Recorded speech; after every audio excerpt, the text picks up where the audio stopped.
জাতীয় সংসদ নির্বাচনের ইতিহাসে প্রথমবারের মতো একটি আসনে বিজয়ী হয়েছে ইসলামী আন্দোলন বাংলাদেশের প্রার্থী। বরগুনা ১ আসনে বেসরকারিভাবে সংসদ সদস্য নির্বাচিত হয়েছেন দলটির মনোনীত হাতপাখা প্রতীকের প্রার্থী মোহাম্মদ অলিউল্লাহ। ধানের শীর্ষে নজরুল ইসলাম মোল্লাকে ৪,১৭৫ ভোটে হারিয়েছেন তিনি। প্রাপ্ত ফলাফল অনুযায়ী অলিউল্লাহ পেয়েছেন ১,৩৮,৫১২ ভোট। স্ট্রবেরি সুপার ডটেড ও ক্লাসিক ভ্যারিয়েন্টে সেনসেশন জাগুক শিহরণ। তার নিকটতম প্রতিদ্বন্দ্বী প্রার্থী ছিলেন বাংলাদেশ জাতীয়তাবাদী দল বিএনপির মনোনীত প্রার্থী ও জেলা বিএনপির আহ্বায়ক নজরুল ইসলাম মোল্লা।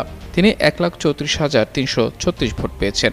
এতে ৪,১৭৫ ভোট বেশি পেয়ে বেসরকারিভাবে সংসদ সদস্য নির্বাচিত হয়েছেন ইসলামী আন্দোলনের অলিউল্লাহ। বরগুনা সদর, আমতলী ও তালতলী নিয়ে গঠিত বরগুনা ১ আসনে মোট ভোটার ৫,১৯,৪৫৯ জন।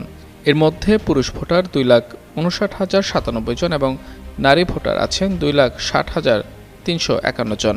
এই আসনে 37,960 জন নতুন ভোটার হয়েছেন। এছাড়াও আসনটিতে 6,298 জন পোস্টাল ভোটার রয়েছেন।